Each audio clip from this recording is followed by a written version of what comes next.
시청자 여러분 안녕하십니까? 채널 K 뉴스입니다. 뉴저지 포틀리의 한인 고교생들이 주축이 돼 만들어진 단체가 포틀리에 위안부 기림비를 세우겠다며 타운 의회를 찾아 당위성을 설명했습니다. 고교생들은 위안부 기림비는 여성 인권 유린의 참상을 알리고 교육하는 중요한 역할을 할 것이라며 정치인들을 설득했습니다. 보도에 지한샘 기자입니다. 어제 저녁 포틀리 타운홀에서 열린 위안부 기림비 관련 회의. 한인 고교생들이 주축이 되어 만들어진 유스 카운슬 오브 포틀리 YCFL 학생들이 참석해 그들이 추진 중인 위안부 기림비의 필요성을 설명하고 타운의 협조를 구했습니다. YCFL의 조셉 홍 회장은 과거 2차 세계대전 당시 수많은 여성들의 인권이 유린되었다며 위안부 기림비는 이러한 사실을 지역사회에 알리고 교육하는 역할을 할 것이라고 설명했습니다. 기림비에 새겨질 추모시를 소개한 여학생은 과거 할머니들에게 너무나 끔찍한 일들이 일어났다며 다시는 이런 일들이 되풀이되어서는 안 된다고 말하고 눈물을 흘리며 배경을 소개했습니다. When I wrote this poem, I thought of my own grandmother, my homily. My homily is the inspiration behind this poem, so as my grandmother tells me. And I wanted to preserve this inspiration in my piece. 타운 측은 위안부 기림비 건립에 긍정적인 반응입니다. 다만 기림비가 세워질 위치와 크기에 대한 구체적인 논의가 필요하고 지역 주민들의 동의도 얻어야 한다는 입장입니다. 이제 메어 사클리지하고 카운슬이랑 얘기하니까요. 걔들이 우리 이거 컴포트 위안부 메모리얼 빌드 하는 거를 우리 도와준다고 이거 얘기했어요. 그래서 우리가 이거 feeling of it, the vibes of it 그런 거를 좋아하고 그래서 이거 우리 하는 거를 이제 앞으로 도와준다고 했어요. 그래서 이제부터는 얼마나 커야 되는지 어디에 할 건지 걔들이 지난해 6월부터 활동해온 YCFL은 위안부 이야기를 담은 영화 귀향을 보고 기림비 건립을 추진하게 되었다고 밝혔습니다. 현재 논의되고 있는 설치 장소는 포틀리 한국전 기념비가 있는 프리덤 파크 등이며 기림비 건설 비용 35,000달러는 모금으로 충당할 계획입니다. 채널 K 뉴스 지한샘입니다. 국토안보부가 다파 프로그램의 철회를 발표했습니다. 시민권 영주권을 소지한 자녀를 둔 불법 체류 부모들의 추방을 유예하는 다파 프로그램의 공식 폐기는 트럼프 대통령의 반불법 이민 기조를 재확인한 것으로 풀이됩니다.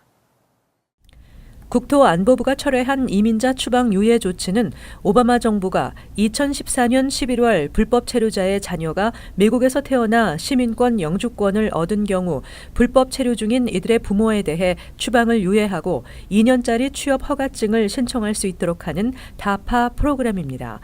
2010년 이후부터 불법 체류 상태여야 하고 범죄 경력이 없어야 한다는 등의 조건이 붙었지만 약 400만 명이 혜택 대상이었습니다. 그러나 텍사스주를 비롯한 20여 개 주에서 오바마 당시 대통령이 권한을 남용했다며 이 같은 조치에 대해 소송을 제기하면서 제동이 걸렸고 특히 연방대법원이 지난해 6월 최종 이들의 손을 들어주면서 다파 프로그램은 사실상 좌초한 상황이었습니다. 따라서 이번 조치는 실질적 효과를 내기보다는 트럼프 대통령의 반불법 이민 기조를 재확인한 것으로 풀이됩니다. 존 켈리 미 국토안보부 장관은 성명을 통해 다파 프로그램 철회를 발표하면서 이미 금주된 정책을 더 이상 법적으로 다툴 길이 없기 때문이라고 설명했습니다. 병역을 이행하지 않고 국적을 상실하거나 이탈한 후 다시 한국 국적을 회복하는 것이 불가능해질 것으로 보입니다. 한국 병무청은 이 같은 내용의 국적법 개정을 추진하겠다고 밝혔습니다. 2012년부터 2016년 한국 국적을 포기한 병역 대상자 총 17,229명 중 90%가 외국 국적을 취득한 후 한국 국적을 포기하면서 병역 의무에서 벗어나는 경우로 나타났습니다. 선천적 복수 국적자의 국적 포기는 단 9.6%로 나타났습니다. 병무청은 15일 국정기획자문위원회 업무보고에서 병역 의무를 이행하지 않은 채 한국 국적을 상실 이탈한 경우 만 30세가 지나면 한국 국적 회복을 제한하는 국적법 개정을 추진하겠다고 밝혔습니다. 이번 개정안은 고의가 아니더라도 병역 의무를 이행하지 않은 모든 경우를 대상으로 국적 회복을 원천 불허하겠다는 것이며 특히 해외 동포들에 대해서도 예외가 없는 것으로 알려져 논란이 예상되고 있습니다. 선천적 복수 국적자는 만 18세가 되는 해 3월 31일까지 국적 이탈 신고를 하지 않을 경우 병역 문제도 발생하지만 미 정부 공직 진출 시 불이익을 당할 수 있어 국적 이탈이 늘고 있습니다. 병무청은 이들도 제재 대상으로 삼겠다는 것입니다. 이와 함께 만 65세 이상 외국 국적 동포의 복수 국적도 병역 의무를 이행하지 않았을 경우 불허하는 방향으로 개정안이 추진되고 있습니다. 지난해 11월 임용된 팰리세이드 파크타운의 2명의 신임 한인 경찰관이 6개월 과정의 교육을 모두 마치고 정식 임관했습니다. 어제 저녁 뉴저지 팰리세이드 파크타운홀에서 신임 한인 경관의 임관을 축하하는 행사가 열렸습니다. 지난해 11월 임용된 사무엘 킴, 제임스 박 두 한인 경관은 지난 6개월 동안 버겐 카운티 경찰학교에서 교육을 받고 어제 공식 입관했습니다. 그래서 한국 사람들 위해서 제가 많이 도움이 될 것 같고요. 그냥 건강하게 오랫동안 한국 사람들하고 이제 펠팍 커뮤니티하고 제가 잘 해주고 싶습니다. 거기 펠팍 한인들 위해서 많이 도와주고 싶고요. 이제 뭐 컬처고 랭귀지가 트랜슬레이션 같은 거를 잘 도와주고. 사무엘 경관은 앞서 4년 동안 엠트랙 경찰로 일한 경험이 있고 제임스 박 경관은 팰리세이드 파크 교통경찰과 경찰서 문서 관리 업무를 담당한 바 있습니다. 퀸즈 자마이카에 신축된 아파트의 서민 유닛 입주자 모집이 시작됐습니다. 이 서민 아파트는 뉴욕시 극빈층을 위한 것으로 입주 신청 기준 소득이 낮게 책정됐다고 합니다. DNF 개발 그룹이 최근 신축을 마친 퀸즈의 마스덴 스트리트 선상의 아파트 84가구가 서민 아파트로 분양되면서 현재 입주 신청을 받고 있습니다. 8층 규모의 건물로 스튜디오 8개 유닛, 원베드룸 31개 유닛, 투베드룸 45개 유닛입니다. 특히 이 서민 아파트는 뉴욕시 극빈층 등을 위한 프로젝트의 일환으로 입주 신청 자격을 충족하는 기준 소득도 매우 낮아 스튜디오는 연소득 최저 14,503달러, 원베드룸은 연소득 최저 15,532달러, 투베드룸은 연소득 최저 18,515달러 등입니다. 근처 대중교통과의 연계도 용이하며 건물에는 엘리베이터, 보안을 위한 감시 카메라, 방문자를 직접 영상으로 확인할 수 있는 비주얼 인터컴 시스템도 갖춰져 있습니다. 주차장, 세탁실과 커뮤니티룸, 자전거 보관소도 구비했습니다. 입주 신청 마감은 8월 14일까지이고 퀸즈 커뮤니티 보드 12 거주자에게 우선권이 주어집니다. 서민 아파트 입주 신청에 대한 정보는 웹사이트에서 확인 후 온라인 신청도 가능합니다. 연방 당국이 의심스러운 현금 거래에 대한 단속을 강화하고 있습니다. $10,000 이하로 분산 입금하는 경우 적발되면 탈세 혐의가 적용돼 주의가 요구되고 있습니다. 최근 연방금융당국이 사업체 계좌를 대상으로 $10,000 미만의 입출금 내역을 조사해 조금이라도 의심스러운 정황이 있을 경우 정밀 수사에 들어가고 있는 것으로 알려졌습니다. 하루에 $10,000 이상을 현금으로 입금할 경우 국세청에 현금 거래 보고를 해야 합니다. 현금 거래 보고를 고의로 회피할 경우 형사 범죄에 해당되지만 한인을 포함해 상당수가 이에 대해 정확하게 인지하지 못하고 있습니다. 또 $10,000 미만이어도 은행은 의심스러운 거래라고 판단하면 국세청에 수상한 거래 보고를 해야 하기 때문에 $10,000 이하를 자주 분산 입금하는 경우도 해당됩니다. 한 한인 변호사는 많은 한인 사업주들이 아직도 $10,000를 분산해 입금하는 행위가 얼마나 잘못된 것인지에 대한 경각심이 없다고 말했습니다. 특히 $10,000 미만을 분산시켜 입금했다 조사를 받게 되면 탈세 혐의까지 적용받을 수 있어 주의가 요구되고 있습니다. 국세청은 국민들의 세금 84%를 거둬들이고 있지만 나머지 16%는 각종 편법 등으로 징수하지 못하고 있습니다. $10,000 이상의 현금 거래가 국세청에 보고가 된다 하더라도 거의 문제가 없는 만큼 편법을 이용하는 일은 없어야 한다는 게 전문가의 지적입니다. 뉴욕 시정부가 대규모 일자리 창출을 지원합니다. 시정부는 성장 가능성이 큰 분야를 중심으로 집중 투자해 10만 개의 신규 일자리 창출을 전망하고 있습니다. 뉴욕시가 10년 계획 일자리 창출 로드맵 뉴욕 웍스를 발표하고 총 10만 개의 신규 일자리 창출을 기대하고 있습니다. 임금 수준도 연봉 5만 달러 이상으로 높였습니다. 시정부는 일자리 성장 가능성이 높은 기술과 의료 분야, 생명공학, 문화, 공업과 제조업 중심으로 집중 투자해 중산층 소득 증대와 새로운 산업 발전을 지원하겠다는 구상입니다. 시정부는 시정부 소유 건물의 관련 업체를 적극 유치하고 조닝 완화와 세금 혜택을 통한 기업 성장을 지원할 예정입니다. 또 직업 훈련과 고용 서비스도 지원합니다.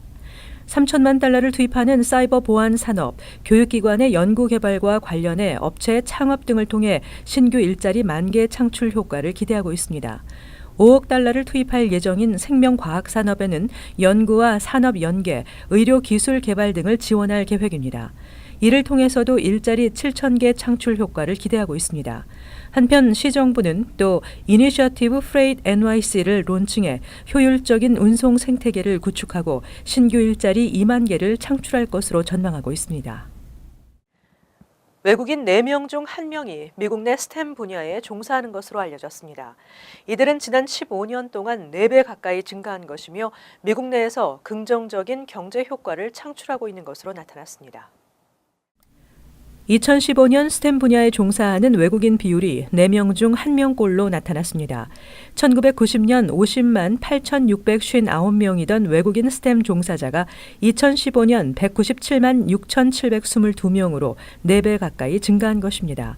스템 분야에 종사하는 외국인 비율도 1990년 11.9%에 그쳤지만 2000년 18.6%, 2010년 22.3%로 늘었고 2015년은 24.3%로 미국 내 스템 분야 외국인 분포 현황에 의해 나타났습니다. 특히 컴퓨터와 수학 부문 종사율이 26.1%로 가장 높았으며 이 중에서도 소프트웨어 엔지니어링 종사자가 121만 6,215명으로 39.2%를 차지했습니다. 다음은 시스템 분석가 49만 9,501명, 컴퓨터 프로그래머 45만 3,707명 등의 순이었습니다. 엔지니어링 분야에서는 핵 엔지니어가 55만 3,571명으로 가장 많았고 전기, 전자 엔지니어가 21만 8,768명으로 다음을 차지했습니다. 또 이들의 86%는 4년제 대학 이상 졸업자로 조사됐으며 전체 47%가 석사, 박사 과정을 포함해 5년 이상의 대학 과정을 수료했으며 4년제 대학 이상 수료자가 39.2%를 차지했습니다. 이들은 미국 내에서 긍정적 경제 효과를 창출하는 것으로 보고서는 분석했습니다. 뉴욕주의 학생 1인당 교육 예산 비용이 전국 평균보다 2배 가까이 높아 전국 최고를 기록했습니다. 또 도시별 교육 예산을 가장 많이 사용한 곳은 뉴욕시로 나타났습니다. 연방 센서스국이 최근 발표한 2015 회계년도 교육 예산 현황에 따르면 뉴욕주는 학생 1인당 연 2만 1,206달러의 비용이 들어가는 것으로 집계됐습니다. 전국 평균의 학생 1인당 교육 비용은 11,392달러로 나타나 뉴욕주는 무려 86%나 높게 나타났습니다. 캘리포니아는 전체 학생 620만 명에게 751억 달러의 교육 예산이 배당돼 1인당 1,467달러에 그쳤습니다. 뉴욕주 다음으로 학생 1인당 교육 예산이 높은 곳은 알래스카주로 2만 172달러로 나타났으며 다음은 워싱턴 DC가 19,396달러로 조사됐습니다. 뉴저지주는 18,235달러로 나타나 전국 5위에 이름을 올렸으며 4위는 커네티컷주로 나타났습니다. 전국 도시별 교육 예산을 가장 많이 사용한 곳은 뉴욕시로 나타났습니다. 뉴욕시는 학생 1인당 2만 1,980달러를 사용했습니다. 다음은 매사추세츠 보스턴이 2만 1,552달러로 2위에 랭크됐습니다. 한편 뉴욕시는 학생이 가장 많은 도시로 나타나 총 학생 99만 5천 명이 뉴욕시 교육청에 이름을 올렸습니다. 이어서 LA 지역 한인사회 소식입니다. LA시가 공휴일인 컬럼버스 데이를 원주민의 날로 대체하는 법안을 논의하고 있습니다. 미치 오페럴 LA시 의원은 어제 아메리카 대륙의 주인인 원주민을 기억하고 콜럼버스가 아메리카 대륙을 발견한 이후 원주민들을 대량 학살한 역사적 사실을 인식해야 한다며 연방 공휴일인 컬럼버스 데이를 원주민의 날로 대체하자는 내용의 법안을 시의회에 발의했습니다. LA시 의회는 현재 오페럴시 의원의 법안을 긍정적으로 검토하고 있는 것으로 알려졌습니다. 반면 이탈리아계 미국인 1세대인 조 부스타이노 LA시 의원은 이탈리아인 탐험가 콜럼버스를 중심으로 아메리카 대륙이 개척됐다며 계속해서 콜럼버스 데이로 지정해 이를 기념해야 한다고 주장했습니다. 한편 이번 법안은 오는 8월 시의회 승인을 거칠 예정이며 통과될 경우 오는 2019년부터 매년 10월 두 번째 월요일이 원주민의 날로 대체될 전망입니다. 최근 캘리포니아주에서 결혼 연령을 법적으로 제한하자는 목소리가 높아지고 있습니다.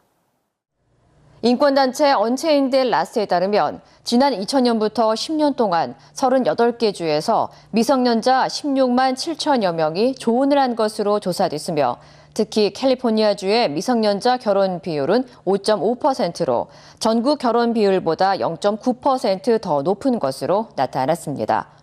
부모로부터 강제 조혼을 당한 세라 테스닉은 주류 언론과의 인터뷰를 통해 결혼 연령에 법적 제한을 두지 않은 캘리포니아주에서 특정 종교나 관습에 따라 조기 결혼을 강요당하는 미성년자들의 인권이 침해받고 있다며 법적으로 18세 이상의 성인에게만 결혼을 허용해야 한다고 강조했습니다.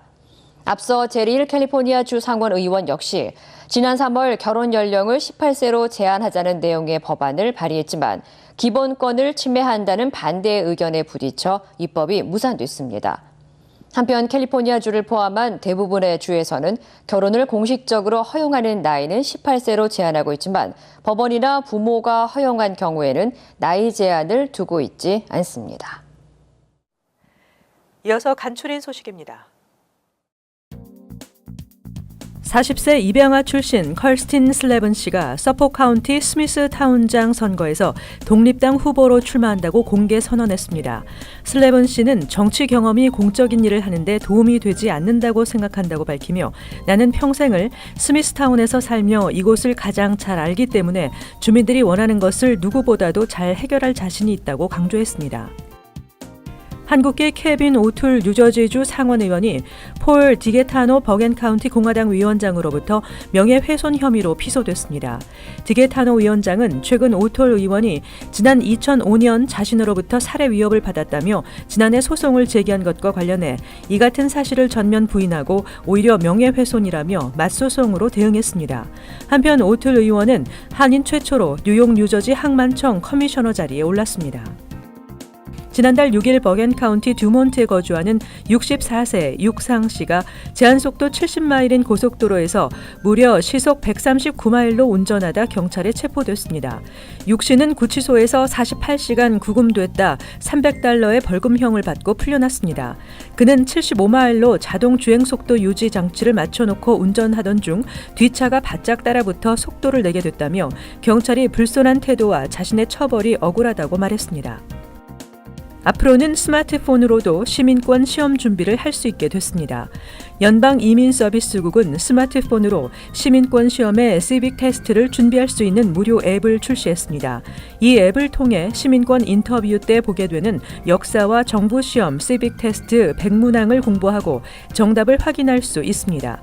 앱은 스마트폰 게임을 하듯 재밌게 만들었으며 영어와 스페니쉬로 들을 수 있습니다. 다음은 환율과 증권 소식입니다.